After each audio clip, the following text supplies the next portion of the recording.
BC 375 പുരാതന ഇന്ത്യയിലെ തക്ഷില. അവിടെ ഒരു സാധാരണ ബ്രാഹ്മണ കുടുംബത്തിൽ ഒരു കുട്ടി ജനിച്ചു. ആ കുട്ടിയെ കണ്ട പലരും പരിഹസിച്ചു. കാരണം അവൻ സുന്ദരനായിരുന്നില്ല. മുഖം കടുപ്പം നിറഞ്ഞത്, ശരീരം ക്ഷീണിച്ചത്. പക്ഷേ ആരും അറിഞ്ഞില്ല, ഒരു ദിവസം ഈ മനുഷ്യന്റെ ബുദ്ധിക്ക് മുന്നിൽ രാജാക്കന്മാർ പോലും വിറയ്ക്കുമെന്ന്. ചെറുപ്പം മുതൽ അവൻ പുസ്തകങ്ങളോടായിരുന്നു അടുപ്പം. രാഷ്ട്രീയം, യുദ്ധതന്ത്രം, സാമ്പത്തിക ശാസ്ത്രം. അവൻ പഠിച്ചത് വെറും അറിവല്ല, മനുഷ്യരെ എങ്ങനെ നിയന്ത്രിക്കാമെന്നായിരുന്നു. വർഷങ്ങൾ കഴിഞ്ഞു. അവൻ ഒരു അധ്യാപകനായി മാറി. പക്ഷേ ഒരു ദിവസം അവന്റെ ജീവിതം തന്നെ മാറ്റിമറിച്ച സംഭവം നടന്നു. മഗധ സാമ്രാജ്യത്തിന്റെ രാജാവായ ധനനന്ദയുടെ കൊട്ടാരത്തിലേക്ക് അവൻ എത്തി.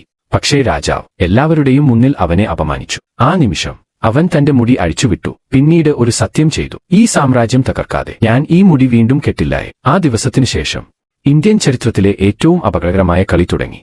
ഒരു ദിവസം വീഥികളിൽ കളിച്ചുകൊണ്ടിരുന്ന ഒരു ചെറിയ കുട്ടിയെ അവൻ കണ്ടു. ആ കുട്ടിയുടെ കണ്ണുകളിൽ അവൻ കണ്ടത് ഒരു സാമ്രാജ്യാധിപനെയായിരുന്നു. അവനെ സ്വന്തം ശിഷ്യനാക്കി. യുദ്ധം പഠിപ്പിച്ചു, രാഷ്ട്രീയം പഠിപ്പിച്ചു, വഞ്ചന പഠിപ്പിച്ചു.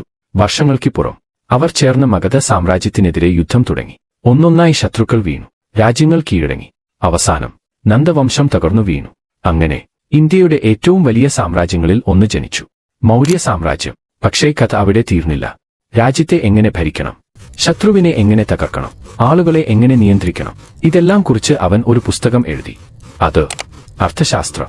ഇന്നും ലോകത്തിലെ പല രാഷ്ട്രീയ നേതാക്കളും പഠിക്കുന്നു അപകടകരമായ ഒരു ഗ്രന്ഥം. പക്ഷേ ഏറ്റവും ഭയപ്പെടുത്തുന്ന കാര്യം എന്താണെന്ന് അറിയാമോ? അവൻ വിശ്വസിച്ചിരുന്നത് ലക്ഷ്യം നേടാൻ എന്ത് മാർഗവും ശരിയാണ് എന്നായിരുന്നു.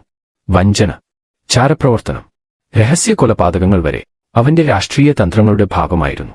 ഇത്രയും വർഷങ്ങൾ കഴിഞ്ഞിട്ടും രാഷ്ട്രീയത്തിന്റെ ലോകത്ത് ഇന്നും ജീവിക്കുന്ന ഒരു പേര്: ചാണക്യൻ.